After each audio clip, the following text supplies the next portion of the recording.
ఈ నెల 14వ తేదీన జరగనున్న జనసేన పార్టీ ఆవిర్భావ సభను జయప్రదం చేయాలని గుంటూరు జిల్లా జనసేన పార్టీ అధ్యక్షుడు గాదె వెంకటేశ్వరరావు పిలుపునిచ్చారు. గత ప్రభుత్వం ఫైబర్ నెట్లో సుమారుగా 1300 మందిని నియమించి నెలకు 2 కోట్లు దోచిపెట్టిందని ఆయన ఆరోపించారు. కూటమి ప్రభుత్వం అధికారంలోకి రాగానే పవన్ కళ్యాణ్ ఫైబర్ నెట్ ఉద్యోగుల ప్రవర్తన మార్చుకోవాలని హెచ్చరించారని తెలిపారు.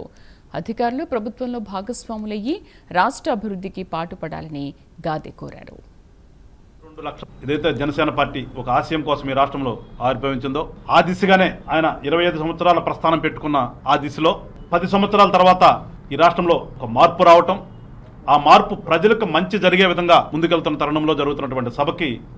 రాష్ట్ర వ్యాప్తంగా ఉన్నటువంటి ప్రజలందరూ కూడా హాజరవ్వాలని చెప్పేసి అందరినీ కూడా కోరుకుంటూ ఆంధ్ర రాష్ట్రంలో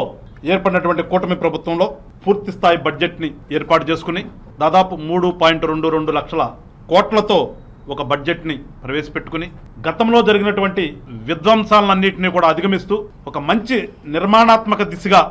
ముందుకెళ్తున్నటువంటి ఈ తరుణంలో కూటమిలో ఉన్నటువంటి నాయకులు కానీ ప్రజల ఆలోచన కానీ ఒక మంచి జరుగుతుంది ఈ రాష్ట్రంలో అని ప్రజలు అనుకుంటున్న తరుణం. అలానే ప్రజలకు మంచి చేయాలి, పెద్ద మ్యాండేట్ ఇచ్చారని చెప్పేసి నాయకులందరూ కూడా ఆలోచన చేస్తూ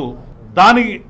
ఏ రకంగా అడుగులు కావాలో ఆ రకంగా అడుగులేస్తూ వెళుతున్నటువంటి తరుణంలో పవన్ కళ్యాణ్ గారు గతంలో చెప్పారు, నాయకులందరూ కూడా గత తాలూకు వారసత్వాన్ని, గత తాలూకు వాసనల్ని వదిలిపెట్టేసేసి మీరందరూ కూడా ప్రజల కోసం పనిచేయండి, మీకు అండగా